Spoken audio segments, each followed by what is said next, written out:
Commence primary ignition. I'm just not the hero type, clearly. What a piece of junk. Enterprise, this is the captain. I got a bad feeling about this. It's all part of the plan. Engage. Welcome back to Podcast Super One. I'm your host, Donovan Thompson, with my co-host, Daniel Wingfield.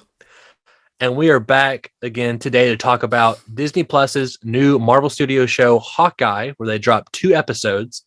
And if you haven't already, hit that subscribe button, that notification bell. That way you're up to date on all future episodes of Podcast Super One. And I'm assuming you're on YouTube, youtube.com/Super One Studios, the best place to consume the content. And finally, if you didn't know, and you probably didn't, we are sponsored by Kapow Comics, located at 4047 East Kill Avenue in Sherwood, Arkansas. There they have comic books, collectibles, graphic novels, and of course, special guest appearances throughout the year. Kapow.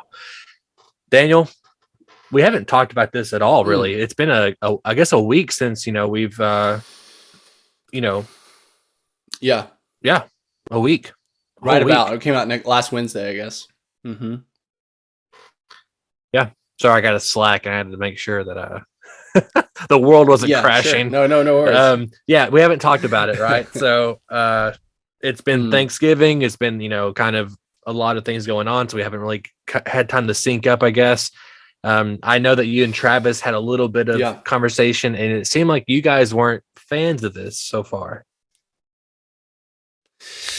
Yeah. So Hawkeye is interesting, I think. And by interesting I mean I'm not really liking it so far. Right. So yeah, the first 2 episodes, man, I think to me, Hawkeye is the first time to me where I'm starting to feel like, okay, is Marvel kind of losing their quality of standard as far as just general standards, I think. Wow. That doesn't mean I don't think that things like, Spider-Man No Way Home or whatever multiversal battle for the multiverse finale, I think the peaks are still going to be peaks. But watching Hawkeye makes me think we're starting to spread our talent a little thin, or at least maybe our producing, our management a little thin in the Marvel universe, because to me, Hawkeye feels low budget at times, and even I guess maybe in terms of like the fight choreography, the action just seems not that intricate, not shot that very interestingly. The blocking and the fight choreography, it doesn't seem.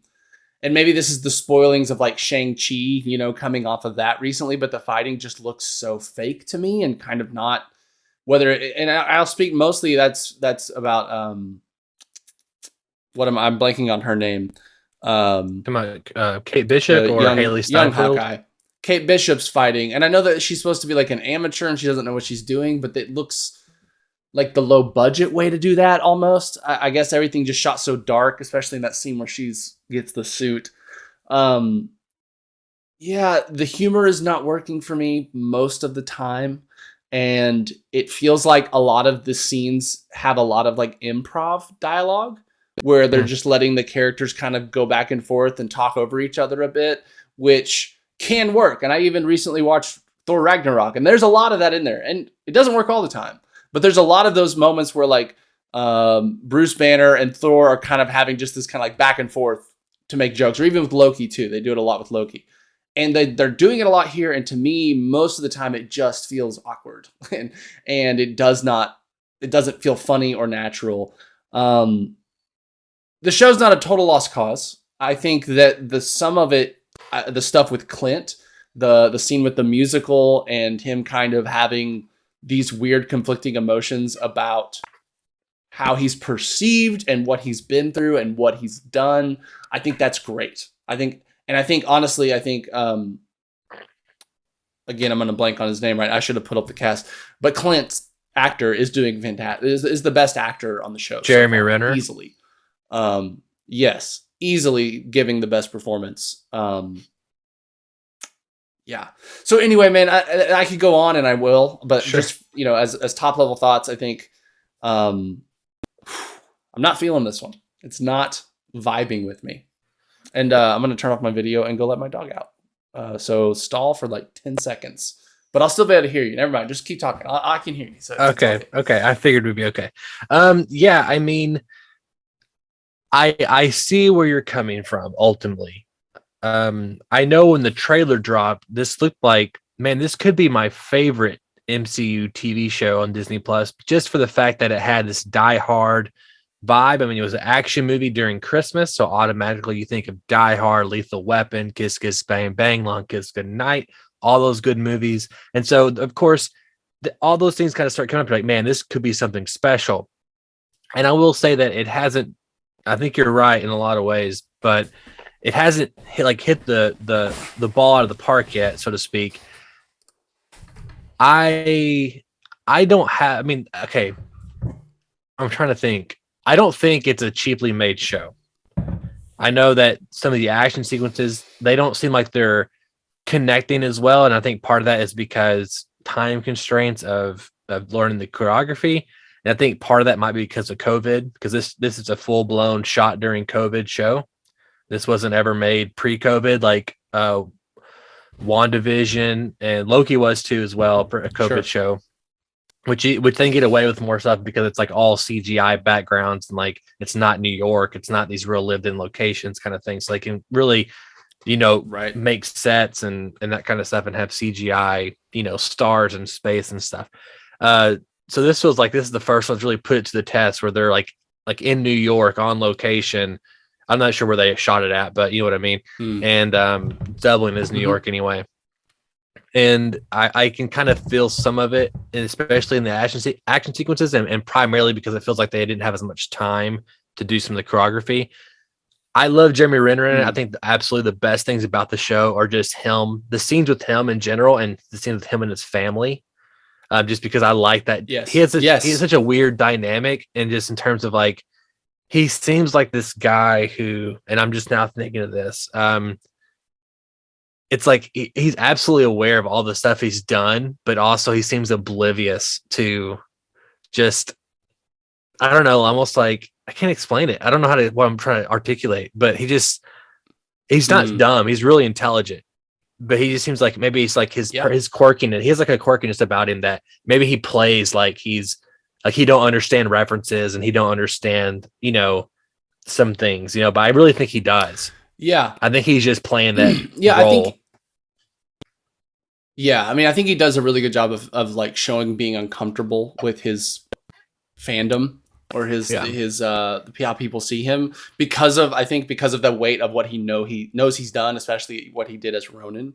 I think he carries that guilt, and that feels contradicting to how people perceive him as this hero guy, Yeah, but I don't think he acts any different. And I do think now that he did pre-Ronin, like he acts the same now as he did in Age of Ultron, and the same way he did in Civil War. So I mean, like, to me, that's I'm not saying a stretch. Relatively true. I'm just saying like he doesn't really act like he's a damaged soul, since like maybe the show wants us to think he is. I don't know.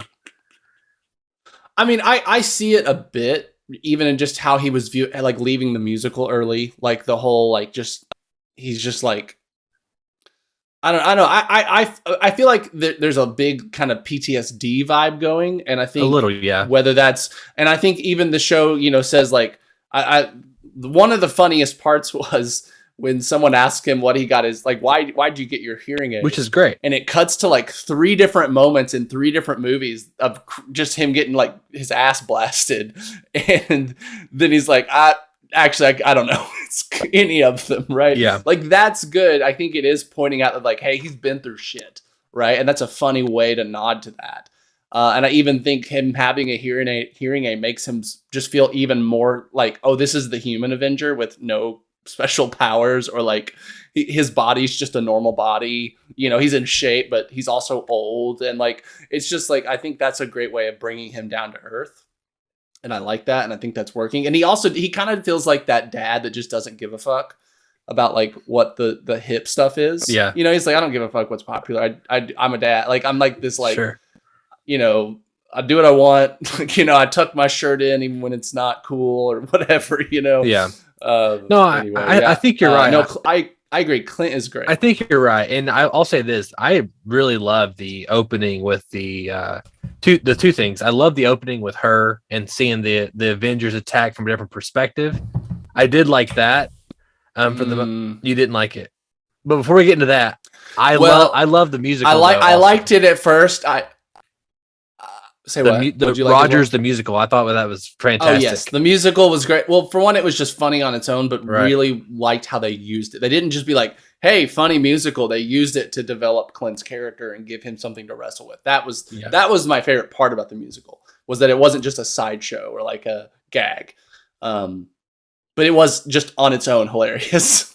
Yeah, especially when they were like talking about Ant-Man being there or whatever. And he's like, he wasn't even there. Yeah, exactly. You know? That's great because it. So that's like little inside baseball stuff of just, you know, it just paints his character of like even more so that like people don't care about Hawkeye, but they needed like, but Ant-Man can be there. You know they needed, yeah, exactly.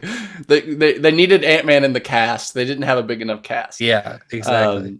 Anyway, okay, so I didn't mind the opening until they're at the fucking funeral. And she's like, I only need one thing, Mom. A bow. And I was just like, no. Like that to me is when the story starts being on the nose in just some really cringy ways that it's like, do we not understand the idea of subtext or subtlety? Because when a child loses their father and what seems like their parent they're closer to at the funeral, that's not how a traumatized child would react. And like, I think that's where it starts feeling like, okay, we've got Clint, who feels like a real character. Even his family feels like real people. Like the smallest kid in his family group is great. He feels like a real kid. Like he acts like a real kid on screen, and he helps make that whole dynamic just feel and even like the older kid is not a great actor, in my opinion, just from his delivery and stuff. But I almost don't care because it feels more like, oh yeah, well, normal kids aren't great actors either. And I think that all feels good. And then you've got the other side of things with Kate Bishop's family and this mom character that does not feel real to me at all. Like everything she delivers feels just not genuine, or I don't feel like there's any genuine connection between her and her daughter. Like it all just feels very scripted in this very, I don't know, it just does not feel good to me. The performance is there. And I think there's other, like even the bad guy mustache twirling dad or stepdad character is just feels like, oh, I'm evil. And so you've got like this realistic side, this unrealistic side, and then this story. I mean, I'm sorry, when he handed her the fucking butterscotch in the end of the second, I was just like, no. Like this just feels like, oh, the one thing she noticed in the room when she got to his house was butterscotch. What's the one thing this guy randomly hands her when she's already suspecting of murder? A butterscotch. And like, I did like his name. Maybe they're just pulling a big hoodwink, and yeah, that's great. I did, and actually that guy was actually he just was interesting, and his performance was interesting. But it's like maybe they'll subvert us, and maybe that guy didn't kill him. But it just feels like we're being like. I definitely don't think he did. I think what? I think the mom's the bad guy, 100%. You think so? Oh yeah. Just watching. That's interesting. We'll see about them. Yeah, I think it's the mom. That would actually make me happier.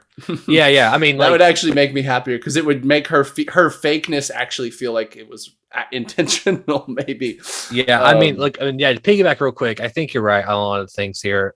I did too. She's like, I just need a bow, and I was like, oh, at the funeral. It just on the note. Yeah. It's just like how do you stereotypically set up a superhero at birth? That's how you do it. But like that's how you. I do like the idea. Her character, it is very similar to her character in the comics, where she's very idealistic and she's very, gung ho. We're going to do it, and very positive, at least on the idea of being a superhero. And I do like that. I do like that aspect. I just wish that they'd handled it much better. And I also find it almost hard to believe that she's so good at a bow and arrow. Like I like to kind of see that kind of development, just because for the fact that it makes Clint's less special if she can also do it off camera. Like he shows up, he's great. We understand that. But if you have someone else show up and they're also equally as great, I think it's important to see how they become great to kind of make them different than the other character. So I have a little pushback there. I think that her and her mom, for the most part, it's fine. I like the actress because she's like in the Conjuring movies and she's some other things too. She's a pretty decent actress, actually. But I think so far, just the material is not really servicing her. The dad and her relationship is really weird. I mean, like, I get it, but it's also just, I don't know. There's some weird plot stuff too. Like, I'm not a fan of the idea that Clint, like, here's the inciting incident for Clint is that, okay, my suit's out there, and if someone has my suit, then they're going to be killed because of the enemies that's going to be drawn to them. But I think that's like one of the most like boring ideas. Like, that seems boring to me. And yeah, it's a week, and it's just like, oh, he happened to be in New York and watch it on TV. Yeah, I mean, I guess like all movies are a bit convenient in that way, but like, I guess it's like, I don't mind that, but and it seems like he was going to fight her at first until he realized she was a kid. Like, he was like going to like, or a woman, like who's trying to like, but he was like, oh, what? You're just, anyway. No, I agree. It just feels. Well, I think here's why another problem is feels like it doesn't, because in Endgame we literally have one scene. It's like one shot, one scene where he's Ronin, and beyond that, he's with the team the rest of the movie, and he's not a different character other than he's not. I mean, he's the same Hawkeye for the most part. Like, he doesn't do anything that makes him like. I would say he's more grim, maybe less optimistic. I mean, maybe kind of like he has no family, and I feel like you see that a bit. Maybe a little bit, but he's not. It's like, it's not drastic. I mean, it's not big enough to say where. Because we only had one scene with him with Ronan and his limited screen time in game and not a whole lot of differences. I mean, the biggest thing he does obviously in that movie is he like, I'm going to make the time jump because I can, because I have nothing to lose. That's significant first, but I think that it'd been wiser to have a TV show first about Hawkeye dealing with Ronan stuff, and then also flashing back to him as Ronan, like a parallel story that, like, well, maybe we'll get that. I hope. I mean, I feel like, but we're 2 episodes in, and so it's like the structure is not as clean as it could have been. How many are we getting? 6 episodes? We're getting 6, and also got to think, we know, like, it's not confirmed, but we definitely know that Yelena from Black Widow is going to be in this show at some point to fight her. To fight him, to avenge Black Widow, I assume.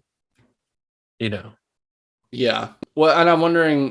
That's a whole episode. And it's the teaser before. Right. Yeah. Yeah, I'm worried they're gonna try to do too much with. It's like almost like it feels a little bit like the Captain America problem, or Captain and the Winter Soldier, or Falcon and the Winter Soldier, of like, there's some really cool ideas, but we're trying to do too much, honestly, and don't give any of them enough time to develop and really be like the core of the show, or just, focus the show on one of these interesting things. Because I mean, it's like we're dealing with Clint. The assumption is that like more bad people are going to try to start hunting for Ronan, which is Clint, and then eventually something happens and everyone knows it's Clint that was Ronan. Right? Like, that seems to be where the show would be going. And like, maybe he dies or has to sacrifice himself. Or maybe he just finds a way to actually retire or fake his death or something. But it feels like I guess it feels a little bit like I just want more interesting twists than that, I guess, to me, where it's just like Clint fighting gangs with, young Kate Bishop. I'm worried that that's not going to be enough to like make this show in the end feel like, oh, that was worth not watching, because I'll watch it because it's MCU, but it was almost like, that was worth making. I'm glad the MCU put the effort and time into telling this story. You know what I mean? I agree. I mean, this is kind of talk some more negatives. I think it's even weird plot things, like they go to the house and then he's like, well, I can't remember what the reason was. He's like, we got to leave and get you somewhere else, but I'll come back for the suit or whatever it is. And then he, which, and it was just like surrounded by a little fire. I mean, like, you fought Thanos. I think you can jump through a little fire and grab the suit or find something. Like it didn't feel like it was. Yeah, that I mean, unavailable yeah, to and he him comes either. back and he shows him I guess this scene is to show that he can blend in with people, like he can become a firefighter. But like he's an Avenger, he Yeah. can do all kinds of things that I think is impressive. Like to me, like And you just saying that reminded me of what. Sorry. go ahead. please. Go ahead. I was just saying, you saying that reminded me what happens later when he goes to the fucking LARP event. Yeah, that's what I was leading to. Yeah, Um, I mean, like in this scene, I'm like, okay. Yeah. It ultimately seemed like the whole scene was to the point of the line where he goes, I don't want to do it again, but I'm glad I did it. I think it's something like that. So it's like, oh, he had like a little fun doing it, I guess.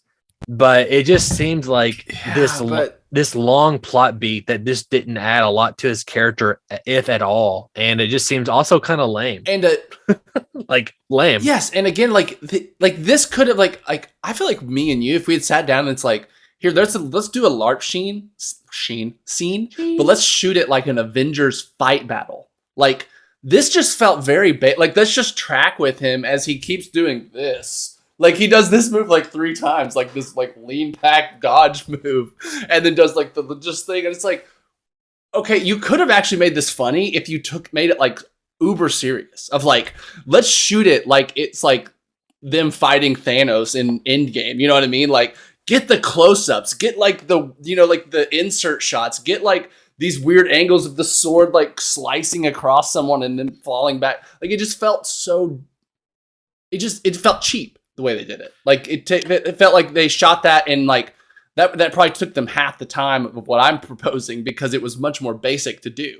You know what I mean? It's only a few different angles just doing the same movement. I just feel like that's another, again, I'm like, well, that was an opportunity to actually, I like the core or the basis of the idea, but I just feel like we didn't follow through to the fullness of what it could have been to actually make it worth doing. Well, I think to push back a little bit on that, I'm not sure. I think it was intentional, and here's why.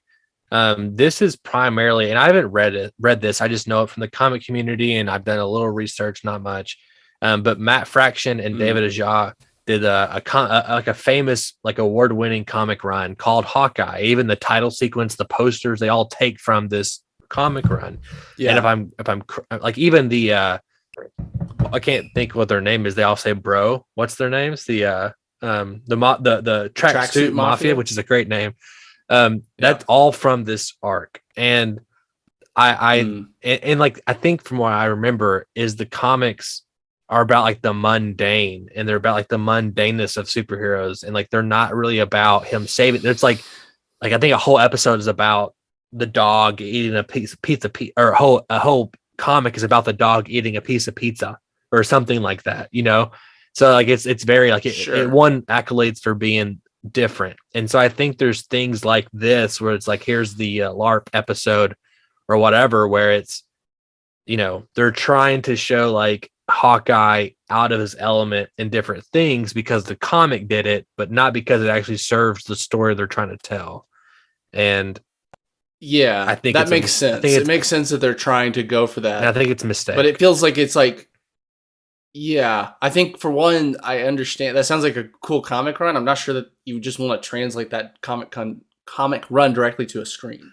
I think you would if it actually did it. Like, I think there's a path where you get like a 5-episode like story about Hawkeye, and you learn about Hawkeye where he doesn't fight people, or he maybe does one small thing, but you learn it's like a funny thing where you learn a lot about him and how his personality is wrapped around some small crime.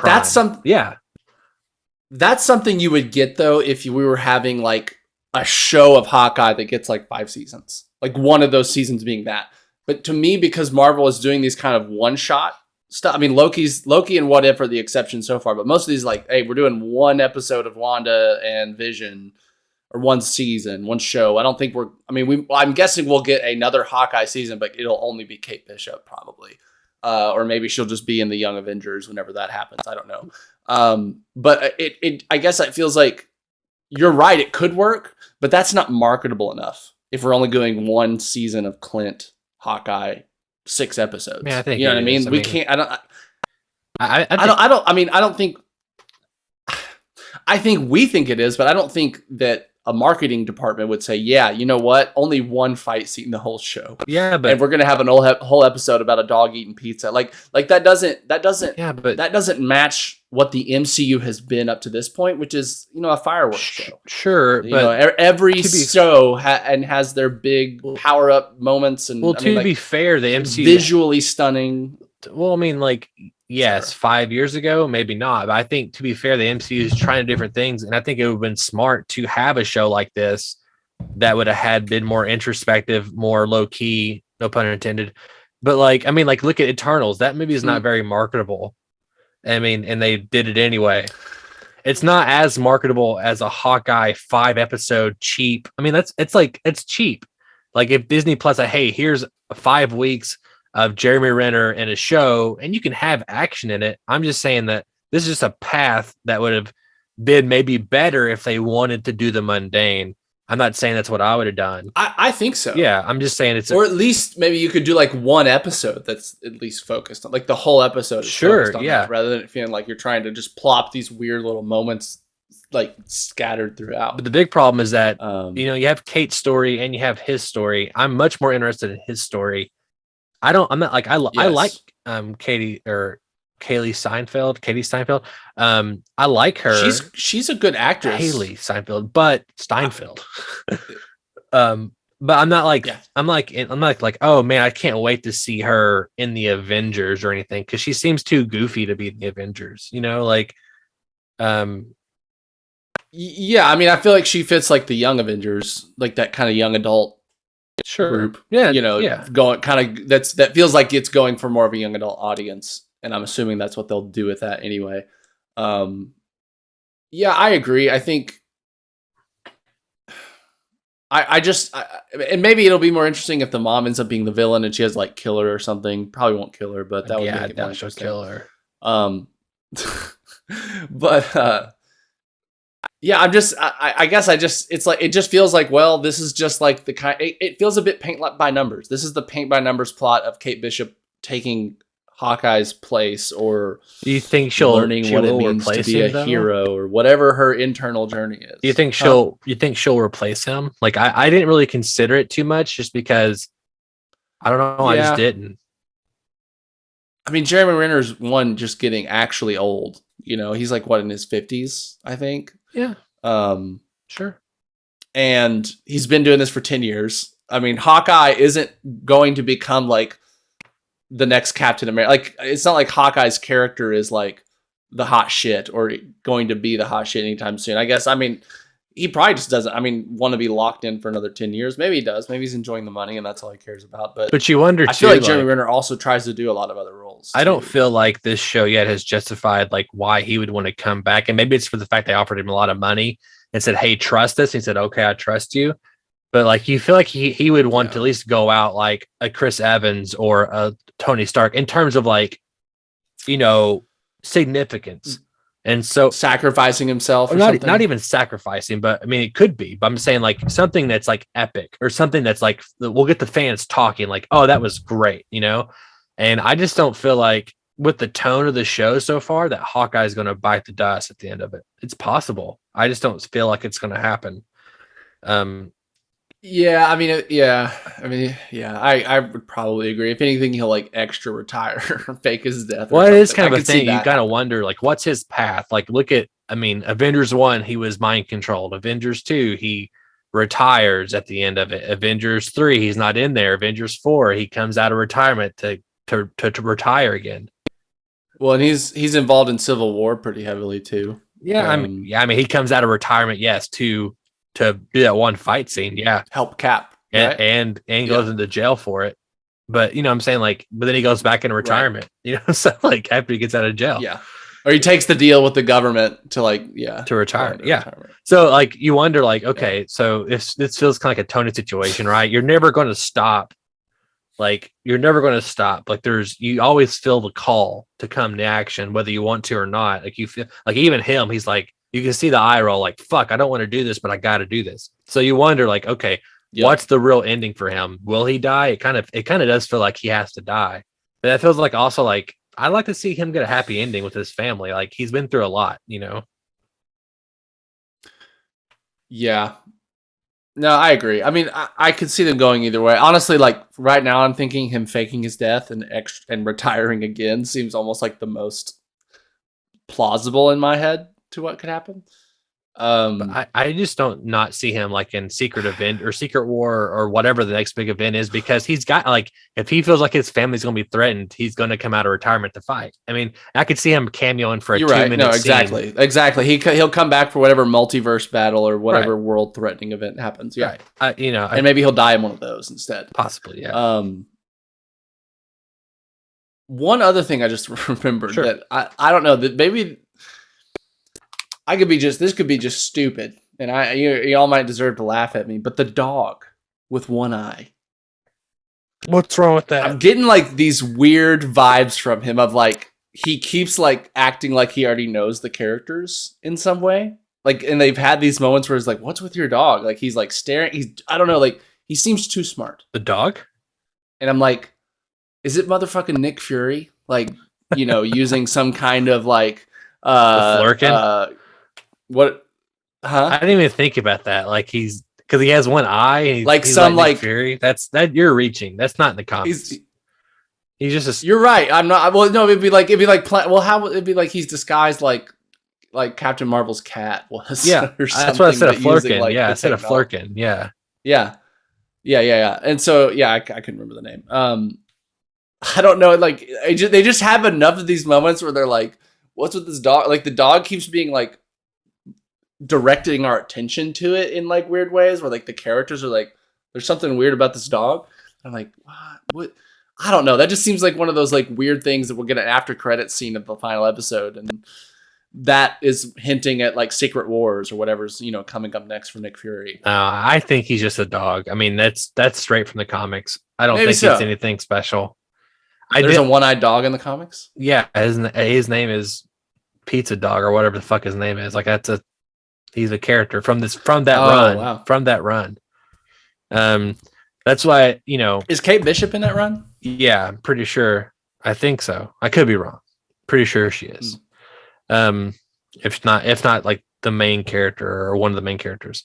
Yeah, I don't know. Like I'm curious to see where it goes. So far, it's not blowing me away. I will say this: Kevin Feige said the other day, like in some press interview, he's like, "Yeah, I hope." He said, "We haven't really done a Christmas story yet. We kind of did with Iron Man 3, even though I definitely think that classifies." He said, "But this is our first time we're really leaning into it." He said, "I hope this becomes a Christmas classic that people have to watch every year." And so far, I'm like, well, I'm sure he does. well, yeah, I'm sure he does too. But I'm like, it's not.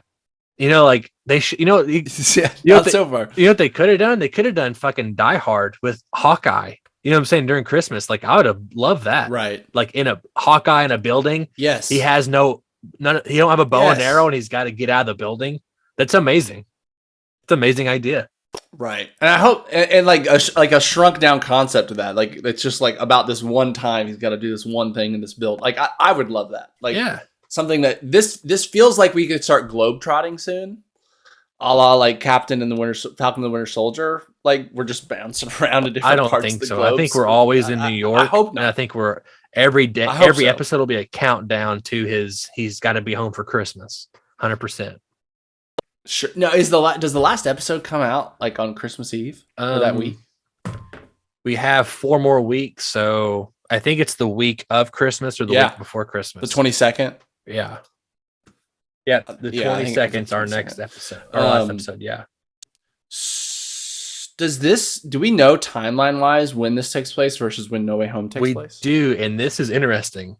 It takes place 3 years after Endgame. So far it is the furthest out from Endgame. What is? Hawkeye. When does No Way Home take place? Immediately after Far From Home, which is 6 months after Endgame. So there's been 2 years between No Way Home and Hawkeye? Interesting, right? We're sure about this? And I think the reason why you're upset is because you feel like No Way Home will end with the multiverse cracking or something like that. I mean, I think that when Doctor Strange goes and does his things, he don't have to necessarily interact with our Earth. I mean, like he could go do things, and also what is time when you're in the multiverse? But yeah, I know. I mean, I guess they could be like, well, yeah, but we're positive. Like, has this been like made crystal clear from Marvel, or is this kind of based on speculation? That's been based confirmed. on little things said. Now, and granted, I could be wrong on the No Way Home thing, but it literally takes place within at least it seems to. Yeah, I mean, he gets arrested right after. I mean, that's the opening of the movie. He gets arrested. Now, could we see a time jump in the movie? And No Way Home? I could see like a 6-month time jump, but not 2 years. I mean, he's still a kid in high school. Yeah. But could something at the end happen where he ends up 2 years later? Why do you want this to happen? Is my question. I don't know. I'm just trying to figure out like when I guess when does the timeline start converging? Or maybe that's the thing. Maybe these are just totally different. Maybe the Hawkeye that we're seeing takes place in a different timeline. It doesn't. No Way Home. It doesn't. Yeah. No, it doesn't. Okay. I mean, I just think that it's just so far it's 3 years out. I mean, there is an official timeline. Like we got some clarification recently about where Falcon takes place, where WandaVision and Loki and all these others take place. So they just kind of released some stuff. But no, 3 years is what I read. 3 years after Endgame. And that's interesting. Because you got to think also like Guardians will be like Guardians, Thor, and Doctor Strange. All those can exist outside of Earth affairs. So by the time we get another Earth movie, which is at least 2 years away, then it'll be about 3 years since Endgame, or 4 years. Sorry, I just checked. It actually is only 1 year since Endgame. Hawkeye. Really? Takes place in December 2024. Huh. Only 1 year after the events of Endgame. I could have swore I saw 3 years.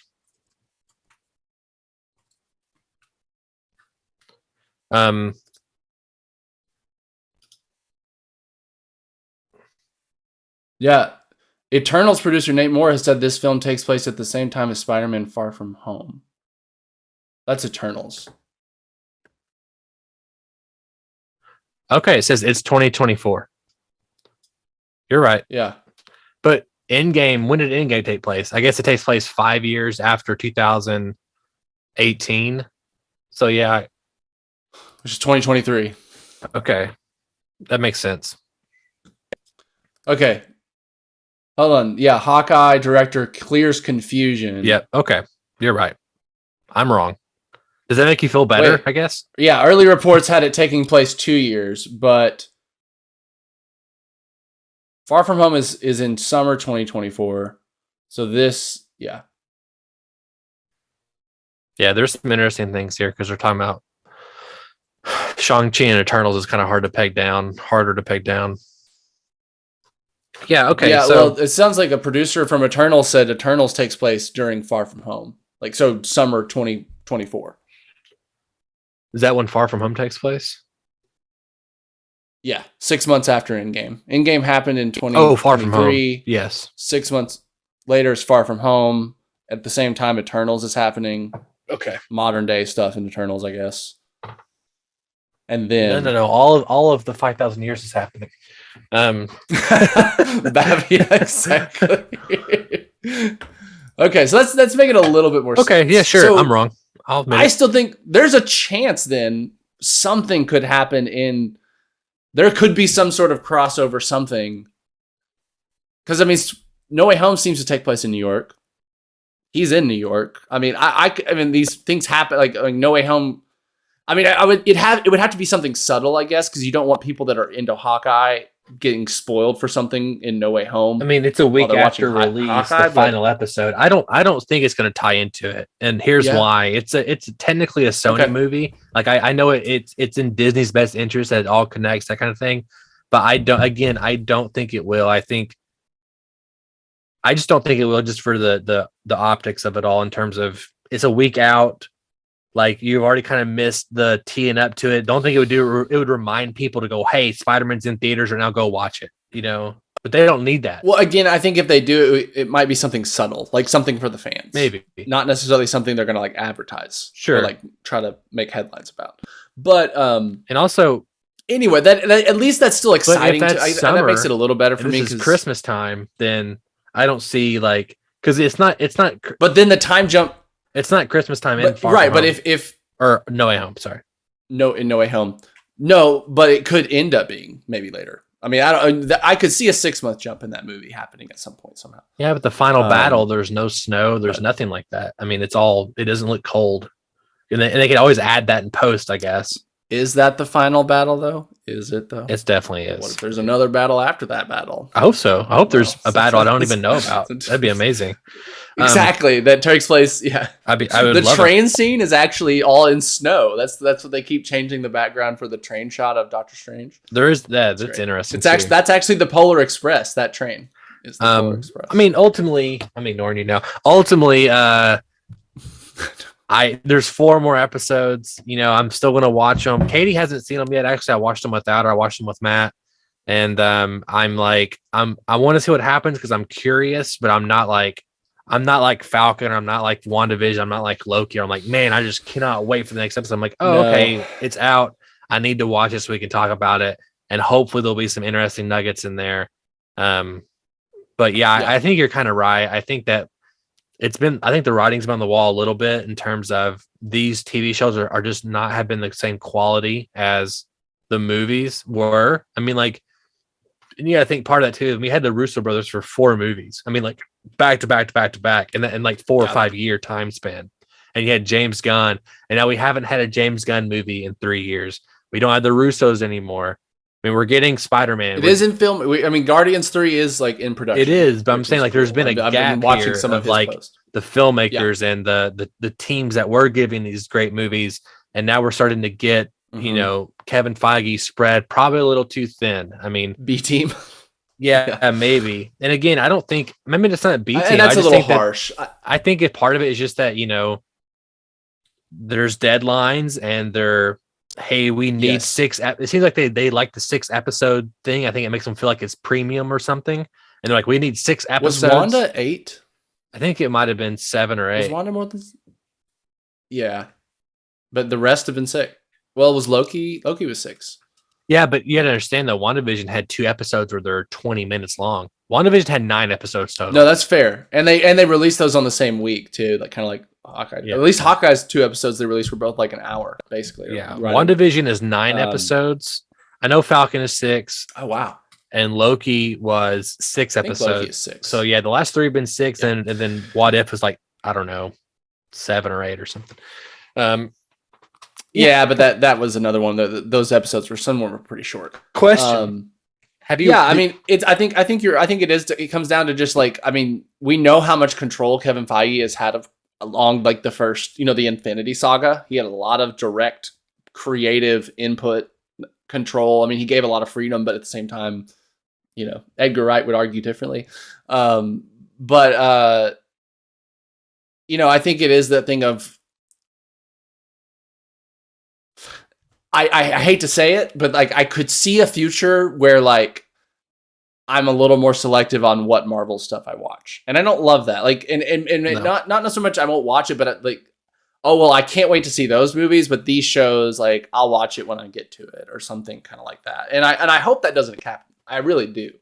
But this is the first time where it feels like I'm seeing some cracks in not in the foundation. I don't know. I'm just seeing some parts of the plan where I'm like, well, we'll see. And to be fair, I also felt this right before Infinity War and Endgame. Coming off of like the Doctor Strange and Black Panther, I was like, well, Marvel doesn't have any new tricks and they're starting to slip. And then those movies like changed everything. So I'm not hopeless. I still think Marvel has it in them. But well, I think you'll feel differently in about, I don't know, 3 weeks and 2 days, because we have tickets for Spider-Man possibly. No Way Home. 640 XD at the Rave, Little Rock, Arkansas. We'll be there, and I think Travis will be there as well. Right below us, a row below us. And as he should be. Yeah, as always. And I think you'll feel maybe a little differently. I hope we like the movie. I think I'm gonna like it more than you, probably no matter what happens. Oh, really? Well, we'll see about that. Now I'm gonna like it more than you on purpose. Well, I just think that I can see the movie straining under its own weight, and I think you're gonna care about that more than me because I like Amazing Spider-Man 2. I like Spider-Man 3. I didn't give a shit about those. The there's issues, of course, but I actually did like Amazing Spider-Man 2. Really? I never was a hater on that. Yeah, I enjoyed it. I mean, I would love to. But no, I sure. I definitely think that I'm going to love it. I think there's a chance it may, strain under its own weight, but I also think most likely the nostalgia that will be pumping through my veins will pretty much cover most of that. You know what I'm saying? Like that I'm like not going to care as much about that stuff. And that's why I think like our review will be very like this probably only you're probably only going to agree with us if you grew up around the time we did and like have the nostalgic connection to these characters because that's I guess that's the other part of that is like my expectations are pretty high for that part. Right. So you know what I mean? So like there's definitely like, well, I still hope they pull it off. But yeah, I mean, I think I don't know. I imagine getting like teary-eyed a few times in this movie. Definitely gonna happen. I just think that's gonna happen. Definitely gonna happen. Yeah. And the other thing that's possibly straining under its own weight is the potential increase of Tom Holland's contract because we got news that from Amy Pascal, even though nothing's official yet, nothing is official. We've even heard from Sony insiders it's not official, but Amy Pascal has come out and said, no, we're looking at Spider-Man 4, 5, and 6 with Tom Holland, and I hope to make movies with him forever. Tom has come out, and of course in the past said, I want to do 100 of these. And then it seems like at the beginning of this press conference, like a couple weeks ago, he's like, if I'm doing this when I'm 30, something's wrong. And also I think there should be Miles Morales. And I'm like, I think that's a negotiating tactic. I think that he would probably want to do it. I think you're right. Yeah. And then now he's come out. Well, that was when he was like, maybe I'll just be a landlord that gives people rent for free. Yeah. It's just like, okay, that's funny, and then he came out after Amy Pascal and said, look, the future is bright. And he's like, I'm looking forward to it. Which, if that was a negotiating tactic, like that's 40 chest right there. Because not only is he saying, I don't need this role. He's also saying he's not greedy because he wants to become a landlord and give people housing away. So that's a 4D chat. Because the negotiators, listen, Tom doesn't care about money. He wants to give people homes for free. You can't say that he wants money, but he wants to be respected. Yeah, he wants to feel valued. And the best way to respect him is through the money. Is to get him the highest paid star in the MCU. I mean, it has. And honestly, they probably could there's probably a fair argument for why he should be. I mean, they're definitely. I mean, his second movie made $1.1 billion. That's pretty impressive. I mean, I'll say this: he's the kind of character that you put his name on the movie, it makes more money just because his name's on the movie. Period. Yeah. I mean, it's Spider-Man. He's the most popular superhero of all time. Like, I mean, by Spider-Man, the character. Yeah. Exactly. I mean, Infinity War and Endgame would not have the numbers if it weren't for Spider-Man. Like, people showed up for Endgame to see if Spider-Man survived or not. But I do think I do think that I forgot what I was going to say now. It was important. It was we're talking about his contract. It was very important. Spider-Man 5, 6, and 7. Yeah, I mean, 5 and 6. It's interesting. I still don't remember. I was hoping if I said something like that, I could segue into it. Yeah. It's interesting how I still can't remember what I was going to say. Well, I mean, I remember now. There's definitely a part of me that wants to. Okay. Yeah, let me finish this. I think part of it maybe too. He had a few comments during the summer and even recently where it seems like when he started the Spider-Man gig, I mean, he's still young now. He's like early 20s. He was like very young when he started Civil War, and he was kind of like, I'm going to 16? Was he 16? Yeah, something 16, 17, 15, 16. I think he was like super gung-ho. He was going to take every yes, sir, no, ma'am kind of thing. And I think he's made some comments where he's like, no, I don't like. He's learned to stand up for himself a little bit. And he's even made comments like he didn't know like what the final act of No Way Home was until like he would be on shooting and they were shooting the final act a couple weeks. And they're like, he would ask the director. He didn't say the director's name, but he said, I'd ask the director. So he's talking about John Watts. I'd ask him, hey, where's my character at? Like, what's happening? What's going to be? He's like, I don't know. We don't have the script yet because obviously there's scheduling conflicts, obviously because there are probably a lot of people in this. And I think that's kind of like, I think he's starting to see that part of the I hope business, that- and he's realizing the power that he has. And I think that if he does another one, I think he's gonna. I think also he should fight for a movie where he is Spider-Man and he doesn't have 20 other characters in his movie. Like, I love that we're getting Toby. I love we're getting Andrew, but I don't want Doctor Strange or a Tony Stark or Nick Fury or whatever, like I don't, or Mysterio as his mentor, or 7 friends that tag along and make quips the whole time and like, oh, they're all in danger. It's like, no, like, let's have him as an adult dealing with college and college shit, trying to stay with MJ or whatever, and deal, like that's what made those other Spider-Man movies great. And and again, I mentioned this in the chat, like I rewatched Spider-Man 1 and 2 are my favorite movies of all time. I rewatched them, and what's great about those is that Peter doesn't he doesn't make poor decisions. He really does. Like, he makes some poor decisions, but it's mainly like he just deals with all the shit of everyone else's poor decisions. And like, and then impacts his personal life. He's unlucky. It's called the Parker luck. He's very unlucky. Tom Holland is that he's this, and it's great that they did it. Like, it's a good entry point, and it's a good way to differentiate him from the others. He's a kid. He makes bad decisions. He's doing stuff that gets him in trouble, and then he has to deal with those consequences. Oh, he gives Mysterio the glasses, and now he's got to stop Mysterio because he was not mature enough to see what was going on. That kind of stuff. But I like it better when Spider-Man's soloing it, and he's got problems. He's got rent's due, bitch. Yeah, exactly. And I agree. I think it would be great to get maybe like he goes to college in episode 4, and then she has just like to deal with like a normal college shit up to a point. And then maybe you find a way to like, and I think that's the other thing that I kind of miss about, like Spider-Man 2 and to some extent Spider-Man 1 is like, we got to really see the villains develop over time. Yeah. Into what they were. And I think like also when you kind of slow things down a bit, like those movies, like that is what you have the opportunity. We see, the Goblin become the Goblin. We see Doc Ock become the Doctor. We see before and after. I would like to like. There's almost like an element of that where you're just taking your time to tell the story a little more and not feeling like you're such a rush to get to the big battle scenes or like the big character reveal 100%. And all that kind of stuff, which I think we get a lot in Marvel, where it's just like the bad guy is here and he's already all powerful and the clock is already effectively ticking on whatever honestly the final crisis will be, versus let's see the bad guy develop over time. We're not really in the movie till we're like in Act 2 or something. You're right. I mean, I didn't really think about that, but like Vulture, we see the opening scene, but we don't see him develop the armor and become like do his first heist. Mysterio's already Mysterio.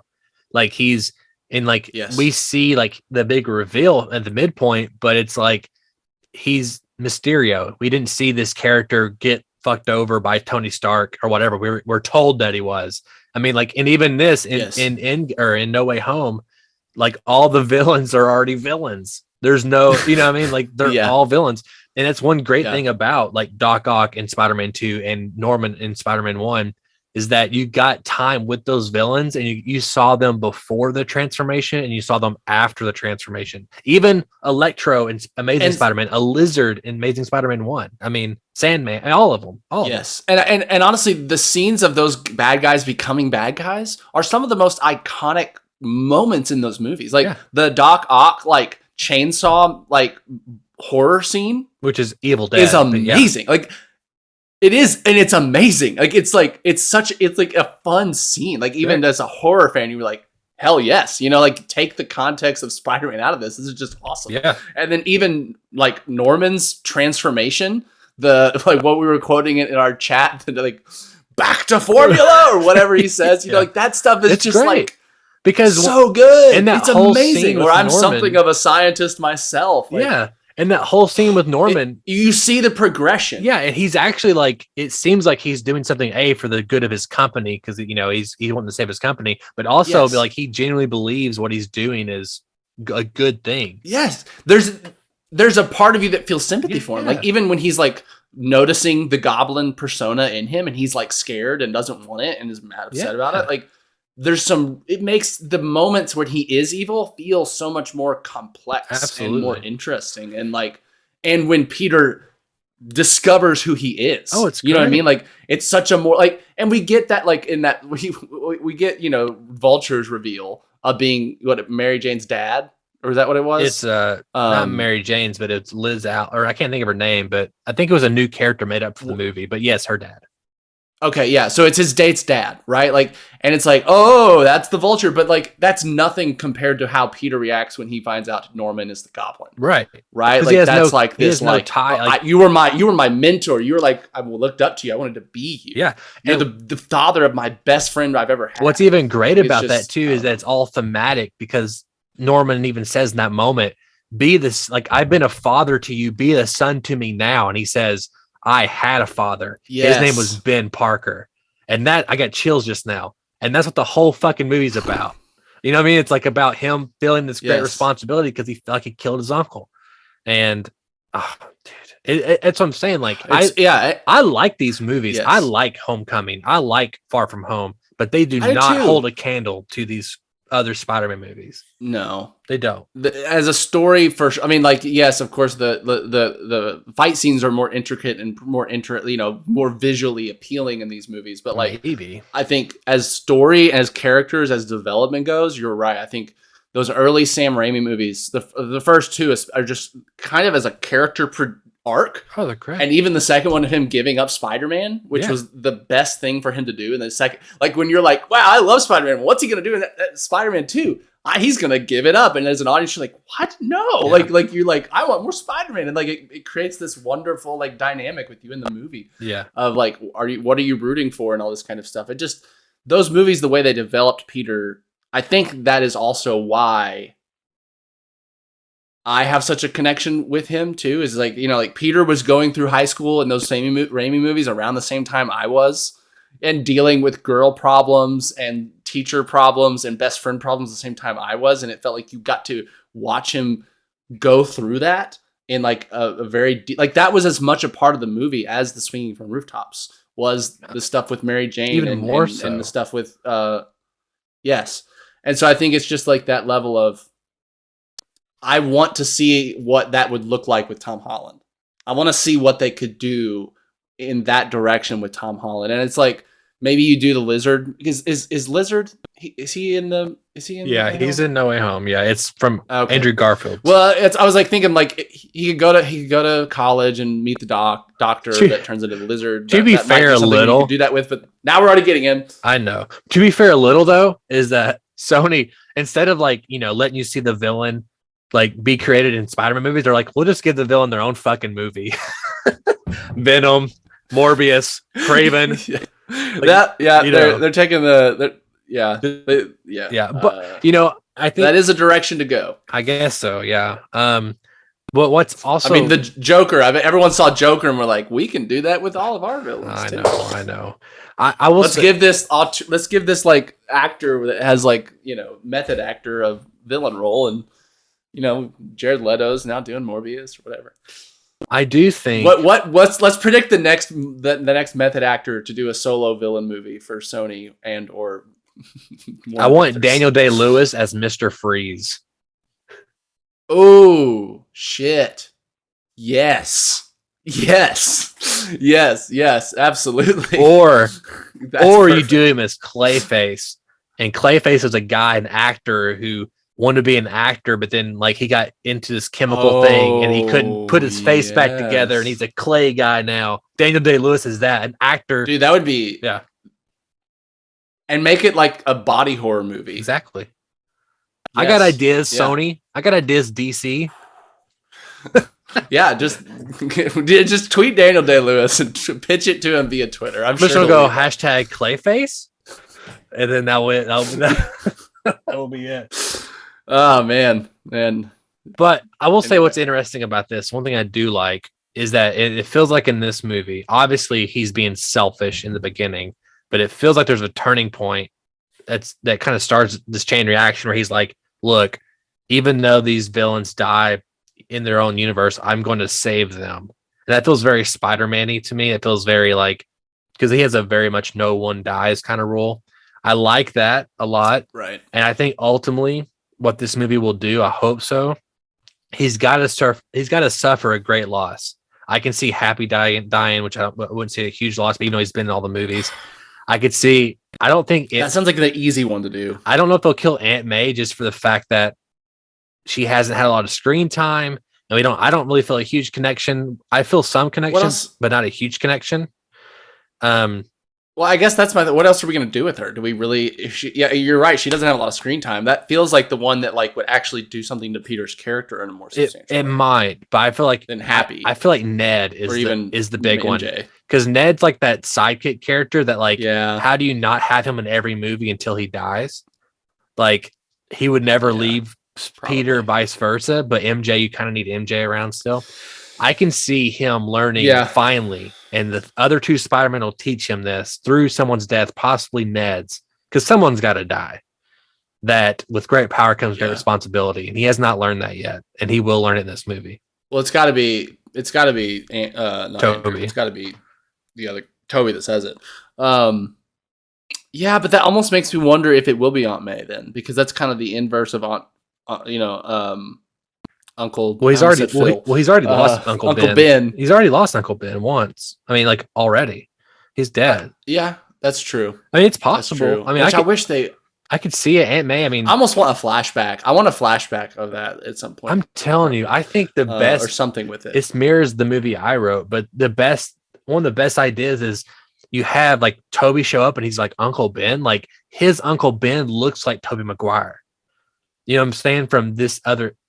You know, I know it could be the age. He's not old, and I don't know. The hard part would be like, why is he 30 or however old they're going to? Aunt May's like 40 in her movie. Tobey Maguire is also 40 in his movie. I mean, or 40 now. I mean, like he's like 50 now. Or but you're assuming they're pulling him right from Spider-Man 3, so he should just be that much older. No. I don't think so. I think they're pulling him from. He's old. Yeah. 100%. Ooh, I would prefer that. Yeah. I don't think he's old. I think he's Tobey Maguire old now. He's probably like a seasoned 40-year-old Spider-Man. Okay. For the fact that interesting. I mean, I like it. Not to be spoilery, but I think there will be a line that it's been like not leaked, but like talked about. Like there's a line explaining in the movie that even though Sandman and him forgave each other, they crossed paths in the future, and Sandman died then, kind of thing. Oh. That seems a little bit like, yeah. Anyway, I don't love that plot logic exactly, but I don't hate it. I mean, that feels very that feels very comic to me. Like, there's been a million times where characters have gotten to like, oh, we're good now, and then 2 years later, different artist comes in, a writer, and they're like, they fucking hate each other again. So, and it's not hard to suspect that Sandman goes bad. I mean, like, again, but anyway, no. I suspect it's going to be regular because you want that age difference. You like Andrew Garfield still looks young enough where he'll be like late 20s, early 30s, late 20s. Yeah, Garfield will be, or not, Toby will be in his 40s, and then Tom's like in his teens. You know what I mean? Like you'll have that dynamic of all three. Early 20s by now. Well, I mean, like in the movie version. Well, I guess like he like skipped 5 years of aging, so he's like really young technically in the universe. Yeah, but I meant like physically, like he looks young, the youngest. Yeah. He's the scrawny teenager versus right.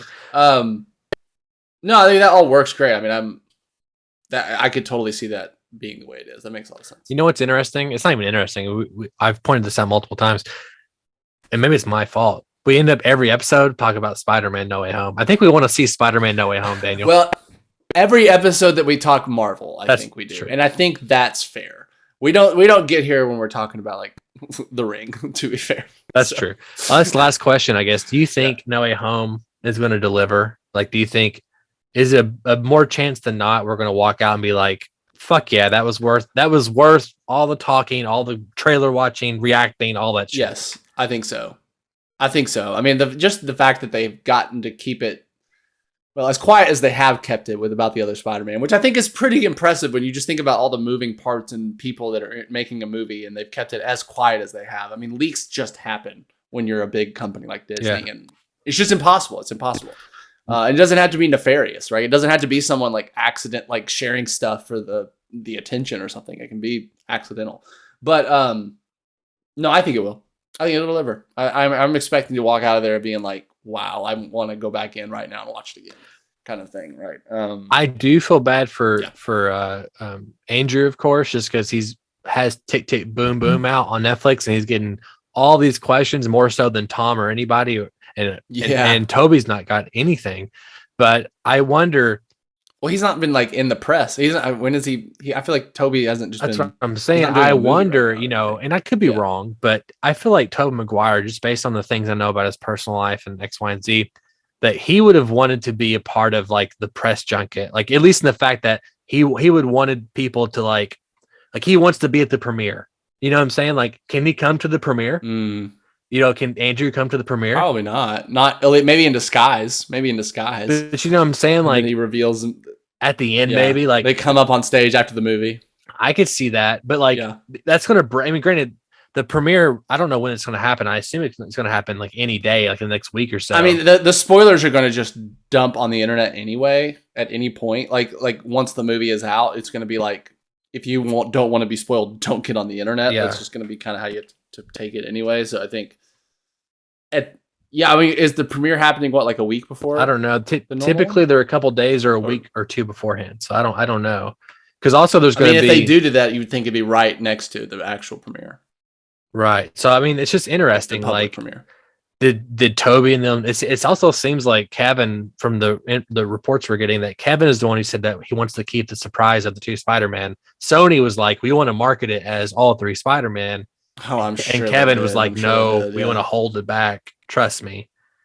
And I think that Marvel has realized how nice, like the big surprise moments are really cool, and Marvel has done them a few times in cool ways. So I think I get that desire, wanting to do that. Well, we'll see. I mean, I'm expecting to love it, and if I don't, I'll just never watch movies again. So, well, Daniel, how can our listeners write into us? Listeners, you can write into us at bit.ly/241mail. Though you may not remember it, this was a Hawkeye episode. I know that was about an hour ago. We were talking Hawkeye. But if you have any thoughts on Hawkeye, those first 2 episodes, anything you felt like we missed, anything you felt like we were wrong about, or anything about Spider-Man, why not? This is a Spider-Man episode too. Anything about it at all. We'll answer your questions as best we can. bit.ly/241mail. Let us know. And if you haven't already, hit that subscribe button. Assuming you're on YouTube, youtube.com/241studios, the best place to consume the content. And of course, we're on all podcast services. And if you're there, please leave a rating or a comment or something. I don't know. An emoji at the very least. Something. Or hit us up, like find us on Xbox, find Daniel and spam, add friend him. I'll leave in the comments like your gamer tag.